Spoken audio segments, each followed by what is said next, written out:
Bonjour Jean-Luc Mélenchon. Bonjour. Vous êtes candidat à la présidence de la République, vous êtes député La France Insoumise des Bouches-du-Rhône. Merci de m'accueillir au fond ici à Marseille, dont vous êtes l'élu, vous êtes député des Bouches-du-Rhône. Votre lien avec cette ville, on va en parler, on va parler aussi de votre lien avec la mer, avec la culture. D'abord, ce lieu où l'on se trouve sur la Corniche. Il est extraordinaire parce qu'on se trouve juste, je ne sais pas si on le voit, au pied d'un monument qui je crois est unique en France, qui est à la gloire de ces milliers d'hommes qui sont venus pour libérer la patrie des nazis. Et ce sont des Sénégalais, des tabors marocains, des troupes des différentes colonies, parce qu'il faut appeler les choses par leur nom, qui sont venus ici. Et beaucoup sont morts dans la prise de la colline où se trouvaient les batteries allemandes vers le Notre-Dame de la Garde. 1300, je crois, sont morts par là. Et je ne peux pas venir ici sans que ça me donne de l'émotion. J'oublie tout, la politique et le reste. Juste penser ces hommes venus de si loin et à qui nous devons notre liberté.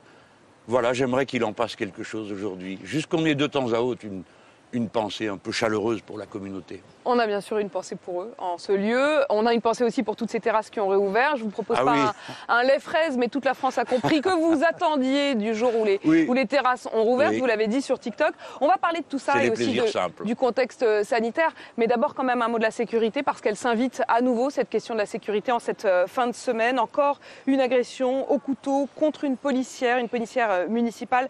Près de Nantes, on fait quoi? On fait quoi face à ça, Jean-Luc Mélenchon? Eh bien, on évite d'abord de faire de l'idéologie et de s'énerver pour rien.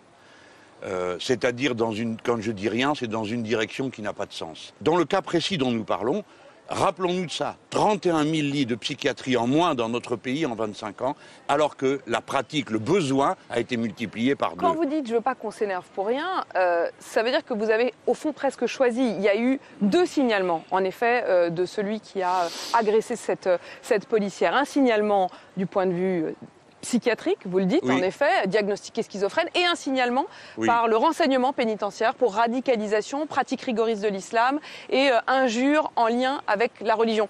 Cet aspect-là, vous-même, vous n'en parlez pas? Si, je peux en parler si vous voulez. Mais disons que la superposition des deux, ça n'a rien à voir. Ça a à voir quand même, puisque c'était sa motivation d'agir. Mais vous savez, Madame de Malherbe, tuer quelqu'un n'est pas un acte simple. C'est pas quelque chose qu'on fait comme ça.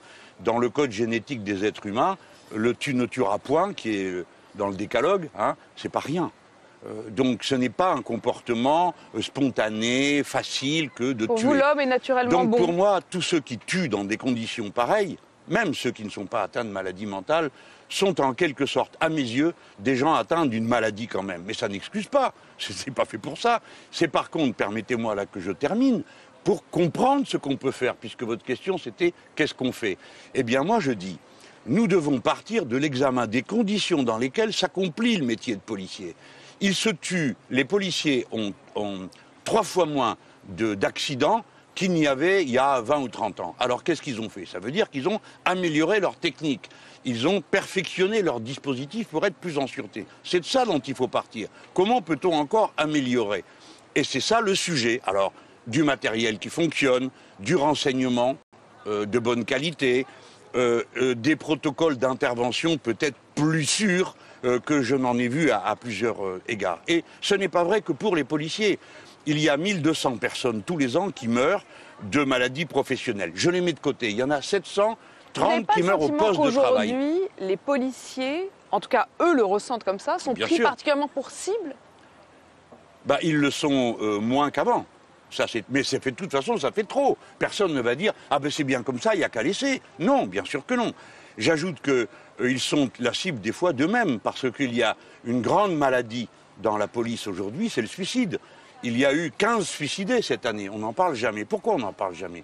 Parce que ce qui leur tient lieu de syndicats, qui ne sont pas des syndicats, mais des organisations politiques, au lieu de se concentrer sur les conditions de travail, sur les conditions psychologiques, sur les techniques du métier de policier, font des manifestations politiques contre la justice, contre les responsables politiques, sont venus mettre 2 fois le siège devant mon organisation. Tout ça est absurde.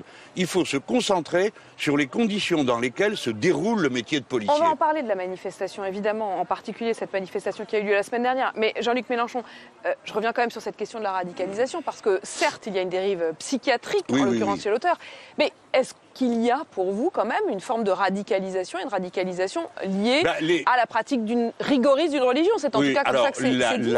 Non, les pratiques religieuses dites rigoristes, c'est-à-dire démentes, sont évidemment une source de meurtre. Regardez en Norvège, le type a tué 90 personnes. Bon, c'était lui, il prétendait être chrétien. Jamais je ferai l'injure aux chrétiens de dire que cet homme-là tué au nom du Christ. Ce n'est pas vrai. De la même manière, pour les musulmans, je trouve toujours assez offensant qu'on leur dise ces dingos vous représentent, parce que ce n'est pas vrai. Mais vous avez raison de dire que les pratiques du fondamentalisme islamiste politique débouchent sur des actes de violence. Et qui le sait mieux que moi, puisque 2 de mes amis sont morts de ça, Choukri Belaïd et Mohamed Brahmi en Tunisie, qui ont été assassinés tous les 2 par des islamistes politiques. Je n'ai jamais eu la moindre, faiblesse à leur égard. Je me rappelle m'être fâché avec quelqu'un qui était pourtant un ami, qui était au Sinaï Ahmed, quand il a signé à Rome un accord avec le fils. Et j'avais énormément de respect pour lui. Et je lui ai dit, mais aussi, je ne suis pas d'accord avec vous et je ne peux pas ne pas vous le dire. Et il avait très mal pris ça. Mais néanmoins, nous étions en quelque sorte fâchés. Je lui avais dit, c'est une expérience. C'est comme le dit le docteur Saïd Saadi, qui est un leader algérien. Je lui ai dit, vous savez, l'islamisme politique, c'est comme la mort. C'est une expérience qu'on ne fait qu'une fois. Parce qu'on n'en ressort pas sans, comme toutes ces idéologies, beaucoup de morts, beaucoup de dégâts, beaucoup de saccages. Par conséquent, pour ma part, j'ai toujours fait très attention, étant si hostile à l'islamisme politique, à ne jamais donner le sentiment que je voulais montrer du doigt mes compatriotes musulmans, ou les musulmans d'une manière générale, parce que surtout que les pauvres, ils payent 2 fois. Souvent, c'est eux qui meurent le plus souvent, des crimes islamistes, et deuxièmement, en plus, tout le monde les montre du doigt. En France, singulièrement, nous devons être très vigilants. Parce que l'islam est la 2e religion du pays et nous ne pouvons pas montrer du doigt plusieurs millions de nos compatriotes.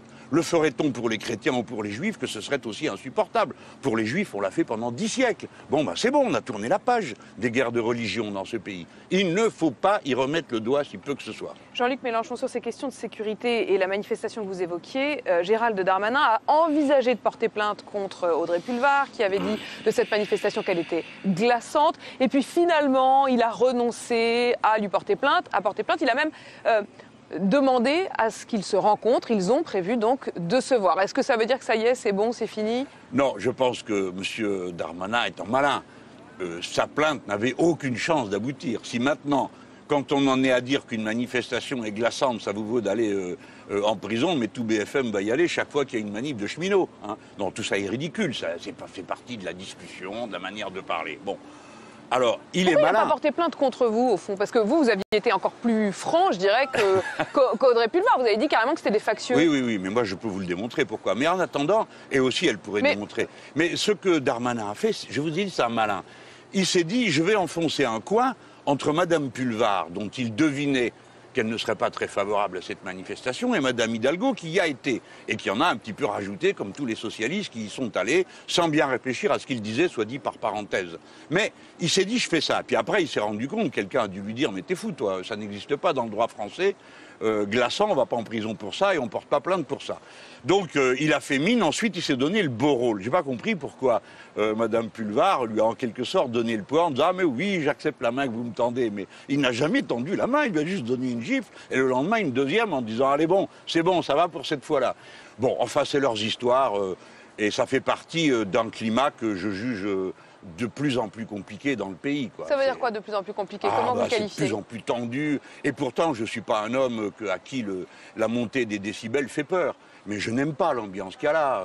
Cette manifestation, en avez-vous pris toute la mesure? C'est un attroupement de policiers qui se fait en face de l'Assemblée nationale, le jour où on discute d'une loi sur la justice. On pense qu'on veut de cette loi, j'en pense beaucoup de mal. Mais quand même, ils ont fait une manifestation de policiers pour mettre en cause la justice, et naturellement le ministre de la Justice, dont on pense aussi ce qu'on veut. Et ils reçoivent l'appui du ministre de l'Intérieur. Non mais nous ne sommes pas une république bananière, nous sommes un vieux pays d'état de droit. Bon, il y a des choses qui ne se font pas, et c'est moi qui vous dis ça. Quand vous voyez que Fabien Roussel y était, Fabien Roussel qui, aux dernières élections, vous soutenait, le Parti communiste vous soutenait, est-ce qu'aujourd'hui, c'est une des distinctions entre vous et eux, c'est ce rapport à la question de la sécurité? J'espère que non, parce que, si vous voulez, la plus grande fermeté dans le temps et dans l'histoire à l'égard des méthodes de répression qui pouvaient déboucher sur des attitudes factieuses, dans l'histoire, c'est le Parti communiste qui l'a tenu. Bon, que ce soit au moment de la guerre d'Algérie ou après. Par conséquent, pour moi, ça a été plutôt une source de peine, de chagrin, que de me frotter les mains en me disant il a fait une bêtise plus grosse que lui, il ne sait pas mener ses affaires. Ça m'a fait de la peine, notamment parce que j'ai eu des témoignages de beaucoup de communistes me disant leur perplexité, on va dire, pour dire quelque chose de simple. Mais oui, ça a été un problème de voir tous les dirigeants de la gauche traditionnelle tête baissée, comme s'ils n'avaient aucune expérience du combat, comme si c'était des gamins, quoi. Quand on vous attrape en vous disant « Ah ben c'est un hommage aux policiers », comment vous réagissez comme moi? Vous dites « Bon bah c'est un hommage, j'y vais ». Mais vous regardez. Donc moi, qu'est-ce que j'ai fait? J'ai regardé les tracts. Et j'ai bien vu que les tracts appelaient à une manif contre la justice. Revenons, Jean-Luc Mélenchon, sur la situation sanitaire. Alors, je le disais, les terrasses ouvertes, on est sur l'une d'elles. Je ne vais pas vous proposer donc un lait fraise, mais je voudrais d'abord qu'on parle avant de la question du calendrier, des vaccins, de la situation vraiment sanitaire, de la question sociale au fond, parce qu'on le voit bien se dessiner la fin du quoi qu'il en coûte. Les intermittents du spectacle qui continuent à occuper les théâtres, ici même à Marseille où nous nous trouvons, le théâtre de la Criée est occupé. Ils demandent la prolongation de l'année blanche pour les 12 mois qui viennent, c'est-à-dire permettre de continuer à toucher les indemnisations sans avoir à justifier d'un certain nombre d'heures de travail.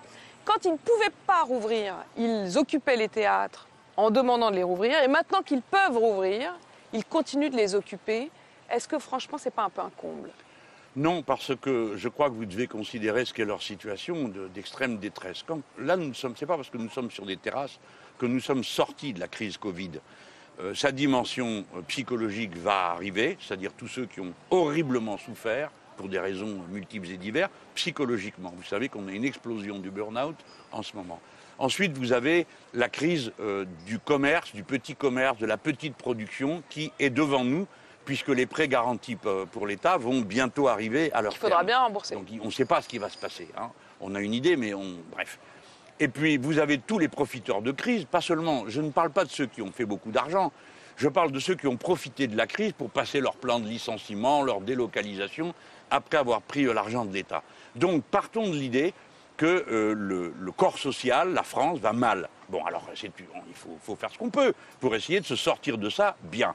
Alors, regardons les professions sans trop d'idées préconçues. Parce que voyez-vous, concernant les gens de culture, il y a toujours l'idée que qu'est-ce qu'ils font au juste, est-ce que ça sert à quelque chose?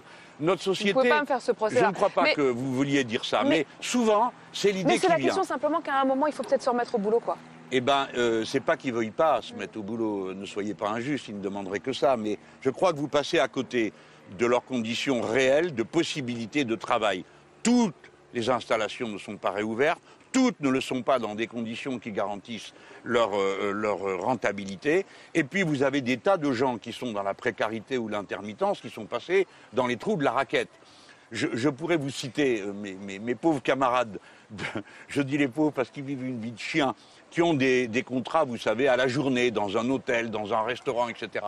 Ceux-là, ils sont frappés deux fois. D'abord parce qu'ils ont pris cher dans la période du confinement, et maintenant parce qu'on leur annonce que leurs indemnités de chômage vont être calculées différemment, où on ne comptera pas seulement les heures qu'ils ont fait au travail, mais celles qu'ils n'ont pas fait. Ça, c'est la réforme de l'assurance chômage. C'est la réforme de l'assurance chômage qui aura lieu en juillet. Donc, si vous voulez, à vous comme à tous les autres, je dis, faites attention aux gens qui vous lancent des signaux d'alerte, parce que non, ce n'est pas vrai. Ce ne sont pas des feignants qui ne veulent pas travailler. Ce ne sont pas des gens qui ne sont jamais contents. C'est des gens en situation d'extrême détresse sociale.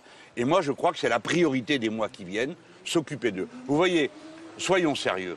Des tas de gens ont eu une année blanche. Des tas de gens, commerçants, bistrotiers, restaurateurs, petits producteurs, que sais-je. Ils ont eu une année blanche. Par contre, je suis obligé de le dire, les actionnaires du CAC 40, ils ont eu 51 milliards de distribuer. Et quand on y regarde de plus près, le scandale est à son comble, on leur a donné plus de dividendes qu'il y a eu de bénéfices. Donc ça veut dire qu'on a rogné sur la chair vive de l'entreprise.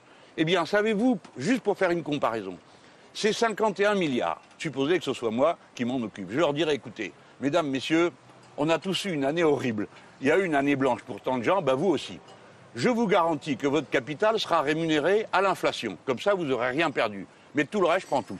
51 milliards, 1 million de postes de travail pendant un an, au salaire moyen, c'est-à-dire 2 000 euros. Donc vous auriez mis en place une sorte de taxe exceptionnelle, de contribution exceptionnelle. Voilà, on aurait dit, si ça avait été, pardon, je ne vais pas faire de comparaison horrible, supposez que c'était une guerre, on l'aurait fait, personne n'aurait discuté. On aurait dit, toi, on a parlé de guerre, en l'occurrence. Non, mais on a une dévastation. Le mot de guerre, quand Emmanuel Macron a dit on est en guerre, c'était excessif. C'est pas une bonne idée, parce que ça suppose c'est un fantasme. Le virus, il n'a aucune stratégie. Ceux qui ont une stratégie, c'est nous, les êtres humains, pour le vaincre par les vaccins et le reste. Non, c'était pas la bonne expression, et surtout, ça nous a mis dans une ambiance qui ne permettait pas de voir la réalité. Mais la réalité, quand même, on peut le dire, c'est que 8 points de perdus de production du pays, c'est comme si on avait été en guerre. Et le niveau d'endettement, comme si on avait été en guerre. Mais quand vous voyez en effet les milliards qui ont été mis sur la table, et encore récemment, c'est-à-dire que le même jour où le ministre de l'économie nous dit on sort du quoi qu'il en coûte, il rajoute finalement 15,5 milliards au pot pour une sorte de rallonge. De ce point de vue-là, l'État a été à la hauteur. Alors, d'abord, commençons par dire une chose. Ça va défriser mes amis libéraux, j'en ai quand même quelques-uns. C'est heureusement que l'État était là, parce que si ça avait été le marché, on était tous morts. Donc ça prouve que, contrairement à ce qu'il dit, ce n'est pas une société où il y a moins d'État qui va mieux. C'est une société où l'État occupe sa place d'une manière raisonnée, raisonnable et maîtrisée, sur les domaines qui comptent. La planification, la préparation du futur, etc.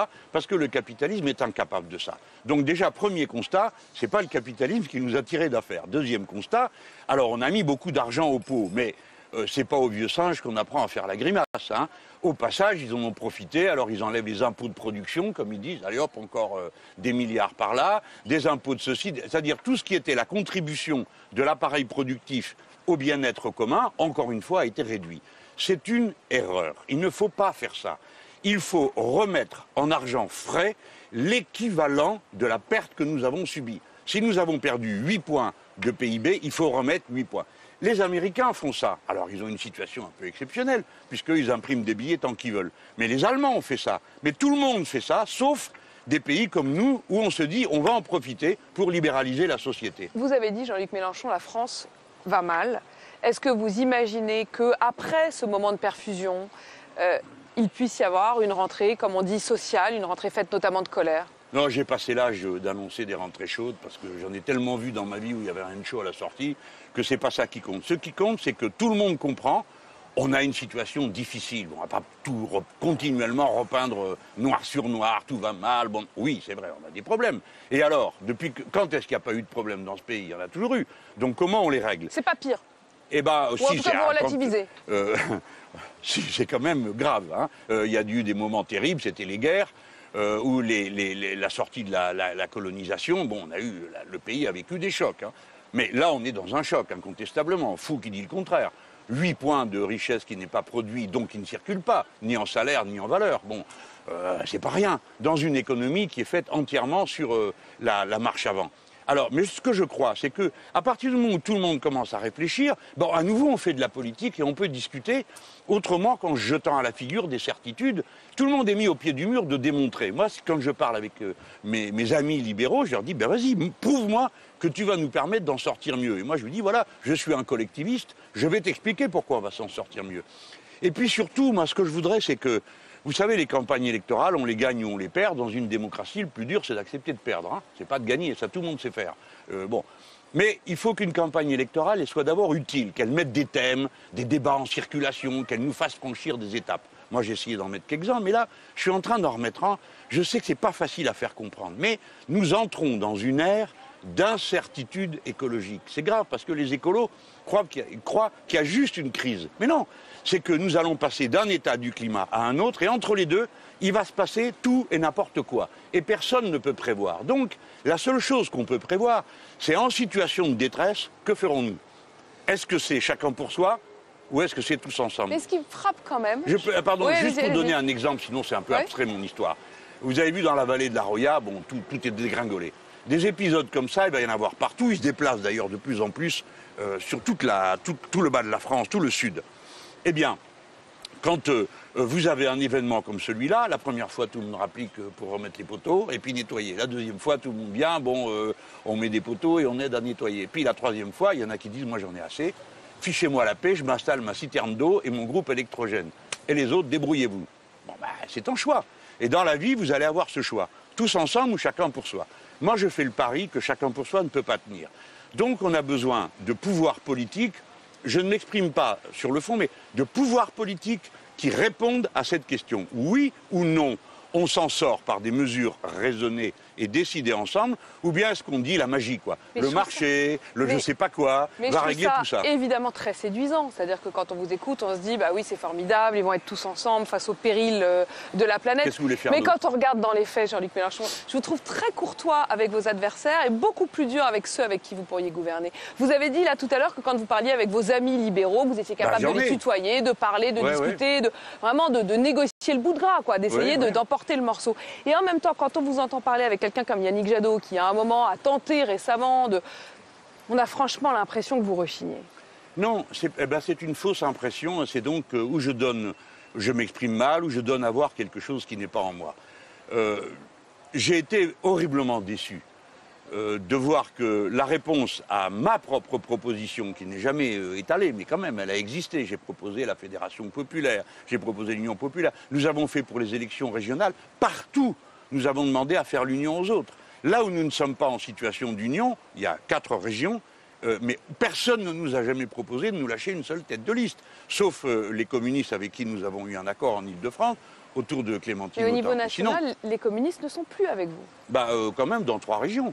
Non, mais je veux dire, au niveau national, vous êtes parti, mais vous êtes un peu parti quand même tout seul. Vous n'avez pas attendu les autres. Là, vous parlez des présidentielles. Moi, je vous exprimais mon point. Je parle des moments de décision, des moments de décision qui, face à un péril dont vous avez dit qu'il était grave...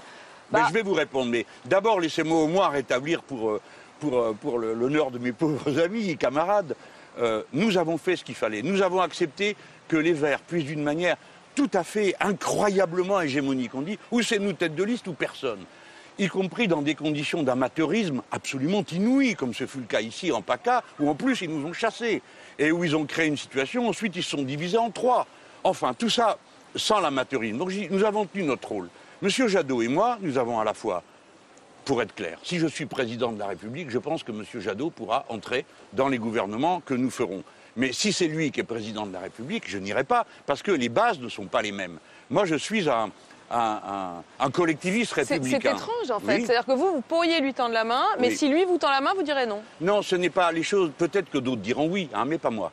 Parce que je crois à la cohérence d'une politique. Monsieur Jadot croit au marché.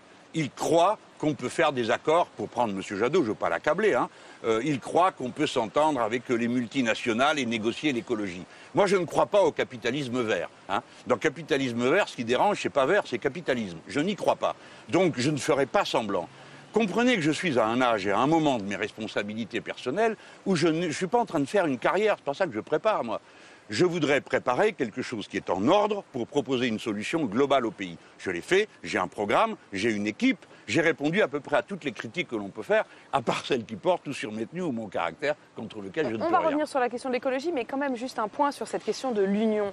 Il y a évidemment cette question qui commence à se poser parce que les sondages qui arrivent, parce que dans un an c'est la présidentielle, qui est la question de l'union face ou contre le Rassemblement national. On est ici, en effet, en PACA. On voit bien que les derniers sondages montrent que c'est Thierry Mariani qui, à tous les coups, serait largement en tête au premier tour.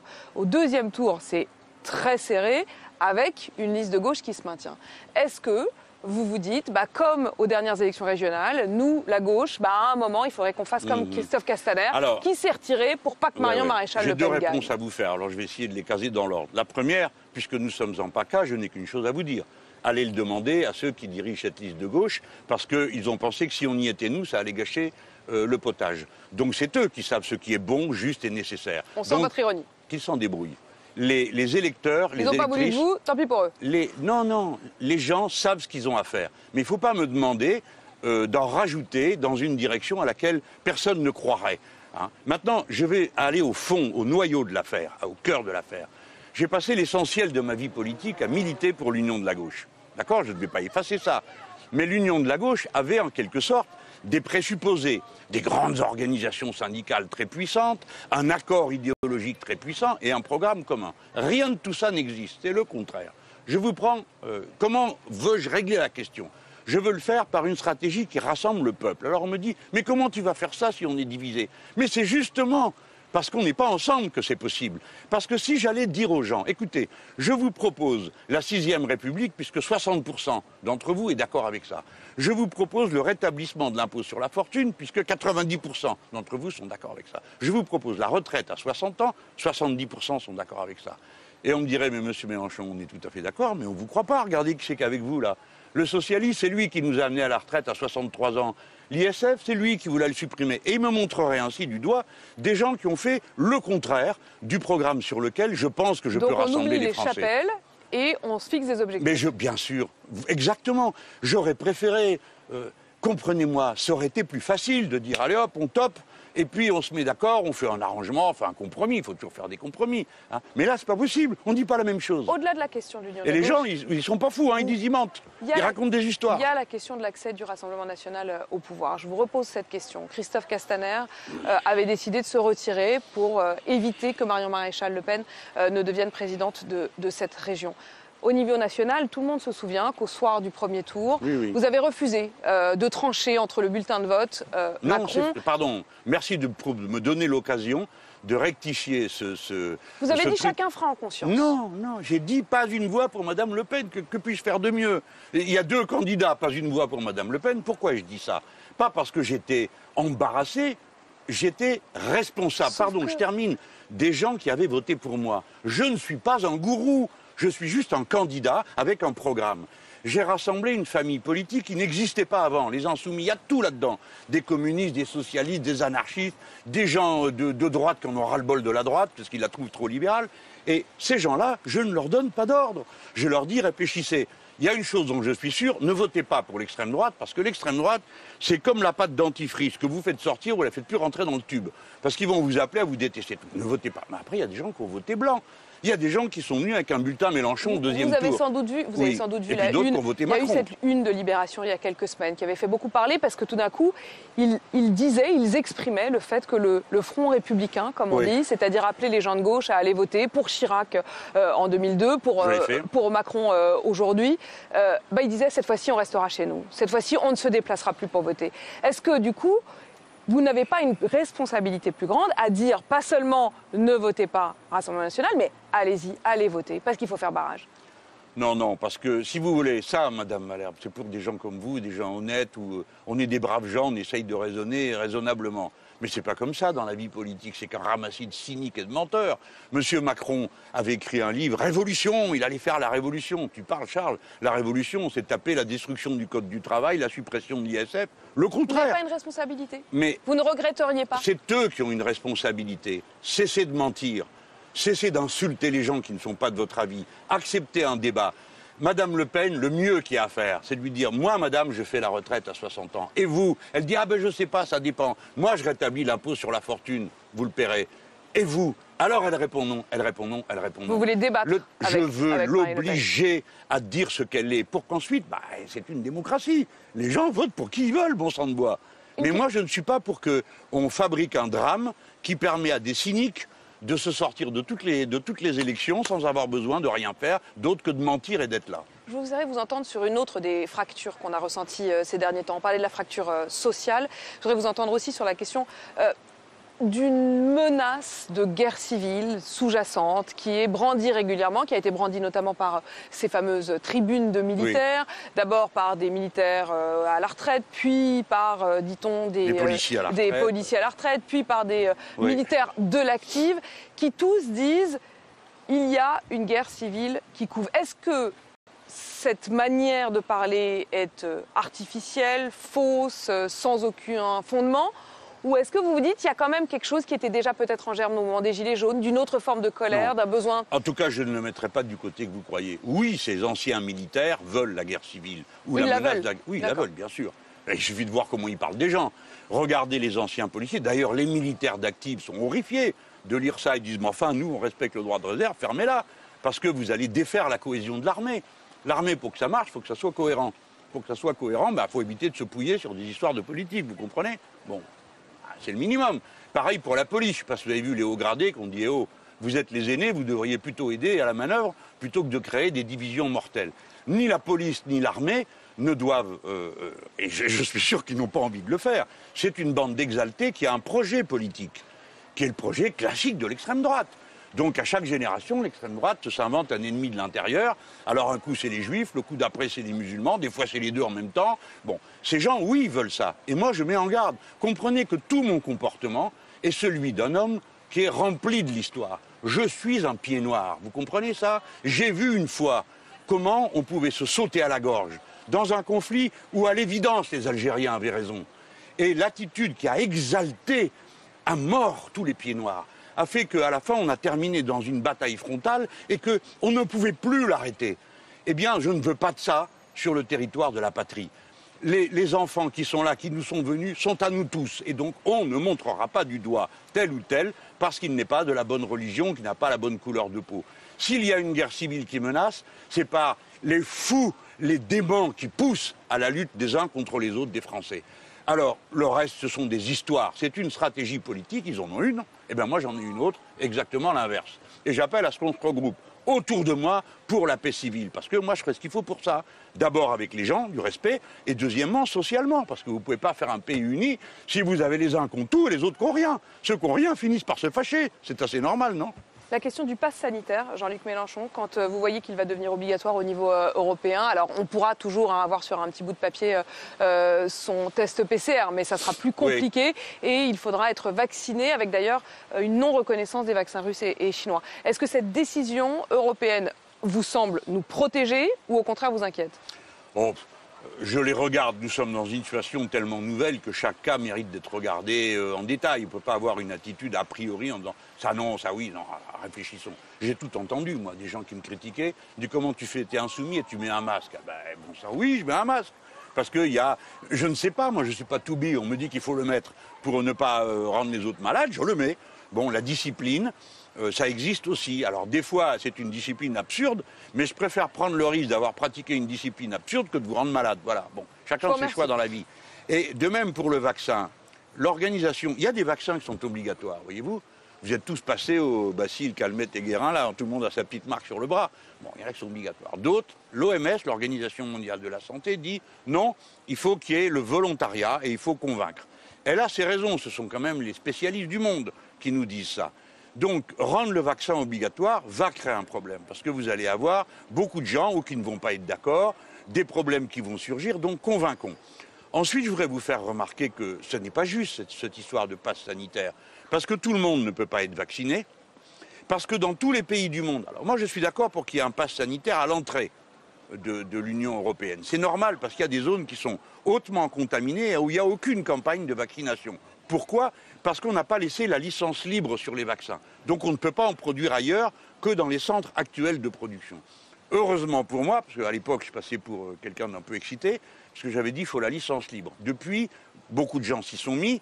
Là, le Parlement européen vient de le voter avec un amendement d'ailleurs des Insoumis, la licence libre, et surtout, le président des États-Unis a dit, c'est moi qui vous dis ça. Qui est devenu un peu votre nouveau héros, hein, quand même. Non, il ne faut pas exagérer, parce que bon, je ne suis pas fou quand même. Je sais que chacun dans cette affaire défend ses intérêts, mais quand ça va dans le sens de ce que je crois bon pour mon pays, ben, je prends. Hein. Si le président des États-Unis réussit en une phrase à faire changer d'avis M. Macron, alors que moi je m'épuise depuis 8 mois pour rien, bon, bah, je prends, hein, c'est toujours ça de prix. Donc il dit oui, il faut la licence libre. Non, mais rendons-nous compte, quand nous parlons là tranquillement, tous les deux, dans un beau pays développé, bon, il y a plus de 60 pays où il n'y a aucune campagne de vaccination. Donc, à l'entrée, oui, passe sanitaire pour qu'on contrôle ça. C'est pas très juste, mais c'est comme ça. Ensuite, entre nous, non. Pourquoi ? Parce que, tout le monde va-t-il, oui ou non, pouvoir être vacciné ? Quand vous dites entre nous, ça veut dire entre nous, entre différents pays, ou ça veut dire pour aller dans les concerts Non, les différents pays, et puis aussi dans le nôtre en propre. Je laisse de côté la question de savoir comment fonctionnent les frontières extérieures de l'Union européenne, qui sont des frontières très relatives. Mais enfin, bon, elles existent, donc je suis obligé de répondre à un état de droit tel que je le connais. Bien, alors après, nous parlons des gens qui vont avoir leur passe sanitaire, franchement. Alors, il va falloir être vacciné. Puis si tu n'es pas vacciné, tu peux aller faire un test PCR. Alors là, ceux qui ne veulent pas se vacciner vont courir se faire des tests. Donc, on va surcharger les tests de gens qui viennent juste pour aller au concert. Et puis après, ceux qui font le concert, il va falloir qu'il ne faut pas le faire. Pour vous, il faut aller au concert. Ça y est, maintenant, on rouvre. Non, je vois les difficultés. que ça soulève, et je ne suis pas sûr que ce soit la bonne réponse. La bonne réponse, ça reste les gestes barrières, les normes de fréquentation d'un lieu, les moyens qu'on met en avant. Alors la vaccination, bien sûr, on va tous oublier les problèmes qu'elle peut soulever comme elle est là, mais peu importe. Et puis des choses aussi bêtes que les purificateurs d'air. Pardon, mais j'ai pas tout à fait compris. Vous êtes pour ou contre la vaccination obligatoire, telle que l'Académie de médecine le propose? Je ne suis pas pour la vaccination obligatoire parce que c'est la recommandation de l'Organisation mondiale de la santé. C'est quand même curieux qu'un gars comme moi vous dise qu'il n'est pas pour un truc obligatoire. Hein, mais bon, je vous le dis parce que l'Organisation mondiale de la santé dit ça, puis que je ne suis pas fou, je vois bien ce qui se passe autour de moi. Et j'ai pas envie qu'on organise un immense bazar avec des gens qui se cachent parce qu'ils ne sont pas vaccinés ou je ne sais pas quoi. Non, mieux vaut y aller tranquillement, démontrer, convaincre. Moi, je crois à la science, je crois au vaccin. Comme je crois à la science, j'ai une attitude rationnelle à l'égard de la science, c'est-à-dire que je ne la crois pas capable de miracles, elle est juste capable de résultats, pas toujours, mais elle est capable. Voilà, je crois à la vaccination, mais pour autant, la rendre obligatoire serait d'après moi une erreur. Le refus des vaccins russes et chinois comme faisant partie du pass sanitaire? C'est ceux qui sont les premiers, vous savez, c'est comme le coup de la guerre civile, là, des fachos. Alors ils crient la Russie et la Chine veulent se servir du vaccin pour une géopolitique de puissance. On croit rêver. C'est précisément un vaccin américain qu'on est censé tous se mettre. Bon, le vaccin russe, je me fous qu'il soit russe ou ce qu'il veut. Est-ce qu'il est efficace, oui ou non? Depuis novembre dernier, nous savons qu'il est efficace. Qui l'a dit? Macron Ier lui-même, qui est le plus grand virologue du monde, et qui nous a déclaré que la mission française, qui est vrai, a constaté qu'il était efficace. Le vaccin chinois, je ne le connais pas assez bien, mais je ne vois pas pourquoi les Chinois s'amuseraient à fabriquer un vaccin qui ne marche pas. Bon. Et puis, dans la liste des interdits, je ne sais pas s'il y a le vaccin cubain, mais je me frotte les mains d'avance de voir arriver le vaccin cubain. Mais nous ne l'aurons pas parce que j'ai posé la question à l'ambassadeur, je lui ai dit, mais vous allez en distribuer dans le monde entier. Il m'a dit, on pourrait parce que tout le monde nous en demande, notamment des mairies en France, mais nous réservons notre vaccin pour les pays pauvres. Alors, comme je suis le représentant d'un grand pays riche, disons que j'ai changé de sujet de conversation pour ne pas avoir l'air trop idiot. Jean-Luc Mélenchon, sur la Russie, un mot sur ce qui s'est passé cette semaine, les sanctions qui ont été décidées par l'Union européenne vis-à-vis de la Biélorussie en l'occurrence, le contournement de l'espace aérien biélorusse. Est-ce que vous approuvez ces sanctions? Oui, parce que je suis tout à fait hostile au régime qui est en place en Biélorussie. Qui est un régime violent, antidémocratique, brutal, et d'une manière générale, je ne soutiens pas ce type de régime. Et là, il s'est livré à un acte de piraterie aérienne, c'est-à-dire arrêter un avion dans lequel il y avait un certain nombre de mes compatriotes, et donc, par définition, leur sort m'intéresse. Hein, et je ne suis pas d'accord avec ces méthodes pour arrêter un type qui se trouvait dedans. Alors, peu importe qui il est, peut-être que c'est un horrible abominable, mais je ne suis pas d'accord pour la piraterie aérienne. Mais moi, je suis cohérent. Quand on a bloqué l'avion de M. Evo Morales, président de la Bolivie, parce qu'on soupçonnait que peut-être il était en train de transporter M. Assange, les Français ont interdit le survol de la France, les Espagnols ont interdit le survol de l'Espagne à la demande des États-Unis d'Amérique. Et c'est un acte de piraterie. Il n'y avait pas d'Assange dans cet avion, et j'ai à l'époque dénoncé ça. Donc c'est pas maintenant pour l'approuver quand il y en a un autre qui le fait. Je suis cohérent. J'essaye d'avoir un discours qui tient debout. Après, quand on s'en prend à la Russie, c'est une autre paire de manches. D'autres arguments entrent en ligne de compte par rapport à la Russie. Je trouve absurde ce qu'on fait avec les Russes. Voilà. Je l'avais promis, on est quand même au bord de la mer. On ne peut pas ne pas en dire un mot. Surtout celle-là, c'est la mer du monde, ça. Vous êtes particulièrement engagé sur la question de l'éolien dans l'eau. C'est une des questions sur lesquelles vous aviez été un des premiers, non? Oui. Moi, je suis pour qu'on fasse de l'éolien en mer, c'est clair. Et moins que sur terre. Moins que sur terre, c'est justement là-dessus que j'allais vous interroger. Parce qu'il y a quand même un doute aujourd'hui sur les éoliennes. Parce qu'il y a plein de gens sur terre qui disent, oh là là, ça perturbe, si ça. Ça fait des histoires et ça en vaut pas la peine d'aller transformer en anti-écolo des gens qui sinon le seraient. Si on sait le faire, et on sait le faire, faisons-le. Donc vous, président, il y aurait moins d'éoliennes sur terre, plus d'éoliennes dans la mer. Mais surtout, il y aurait des hydroliennes. Parce que moi, ma grande affaire, c'est des hydroliennes partout. Et pas seulement les hydroliennes, vous voyez la superbissime machine qu'on a coulée dans le rat Blanchard qui est là-bas dans la Manche, qui est le courant le plus vigoureux, il balance des pierres de 5-7 kilos là-dedans, et on a été capable de fabriquer une machine. Mais là, pardon, je ne peux pas laisser passer. On est au bord de la Méditerranée. Les gens, je vous supplie de comprendre, c'est presque un lac. Le point de contact avec l'océan universel, il est de 13 km, c'est le détroit de Gibraltar. Hein. Moi, je suis né là. Eh bien, là, c'est presque un lac. Il faut 100 ans pour renouveler cette flotte. Alors, bon sang, mais respectez ça, quoi. Arrêtez de balancer du plastique là-dedans. Ne faites pas de trous pour sortir du pétrole et du gaz. Parce que si un seul jour, il y a un problème, vous tuerez la mer Méditerranée. Par conséquent, si moi j'avais la responsabilité, déjà, je ferais le tour du petit bassin. Il ne faut pas trop prendre large, parce que si vous prenez trop large, vous ramassez les Turcs, les Chypriotes, Israël et Gaza, c'est terminé, on ne fait plus rien, on s'engueule et ça ne sert à rien. Là, on est le petit bassin. Alors on a les Italiens, on peut prendre les Grecs, les Français, les Espagnols, on prend les Portugais parce qu'ils sont juste au bord, et puis en face on a les Marocains, les Algériens, les Tunisiens, les Libyens, et ensemble on se met d'accord. On fabrique tout le grand réseau de collecte des eaux usées. Ensemble, on ramasse les plastiques partout. Ensemble, etc., etc., etc. Et on fait une entente. Alors il y avait un qui avait eu l'idée, ça existait cette affaire. Mais moi j'adore votre idée, hein, Jean-Luc Mélenchon. Mais quand vous regardez la difficulté déjà entre le Maroc et l'Espagne, où finalement ils s'envoient des migrants à la figure, parce qu'on en est là, qui sont presque instrumentalisés d'un côté comme de l'autre. Comment est-ce que vous pouvez continuer à penser que hop, on va y arriver? Et bien sûr, les Marocains, c'est des gens avec qui on peut parler par définition. Les Algériens, pareil, tout le monde finit par être raisonnable. Les Espagnols aussi, et nous, Français, on va donner les leçons à qui, hein? Non. Si on se met à discuter, qu'on est en mouvement, qu'on a une belle cause commune, alors ça se fera. Un qui avait eu une bonne idée, c'était Sarkozy. Il avait proposé de refaire l'alliance 4+5, c'est-à-dire les 4 pays là. L'Union Méditerranée. Oui. Non, mais attendez, vous allez voir. Il avait décidé ça, qui était une bonne idée. C'est la reprise d'une idée de Mitterrand. Et là-dessus, arrivent les Allemands qui disent, ah, pas question, vous n'allez pas faire ça entre vous, on est tous méditerranéens. Tu parles? Et donc, ils s'y sont opposés. On a fait l'Union pour la Méditerranée, un grand machin qui sert à rien. Enfin, pardon pour ceux qui s'en occupent, mais disons que ça a une efficacité très limitée. C'est pas comme ça qu'il faut faire. Et je termine en vous disant que la mer Méditerranée, il y a quand même quelque chose de très injuste. La mer Méditerranée, on ne lui applique pas les critères pour les bateaux de croisière. Regardez, je ne sais pas si vous voyez ça. Là-bas, vous avez les bateaux de croisière qui arrivent. Bon, on les distingue. Ils émettent du soufre.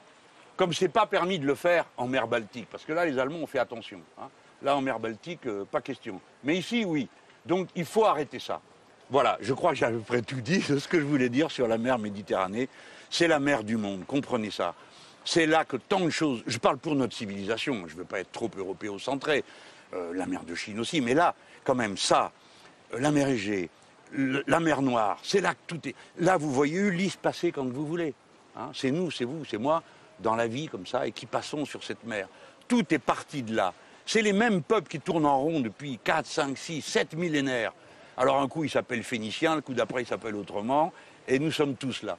Pensez à ça, la France, la Méditerranée n'est pas votre pédiluve. C'est la mer qui vous a fabriqué. On va rester sur cette image de mer. Merci Jean-Luc Mélenchon. Merci de m'avoir donné l'occasion. Et de m'avoir donné l'occasion aussi de venir au bord de la Méditerranée avec vous. Cet entretien, comme tous les rendez-vous, sont à retrouver sur bfmtv.com.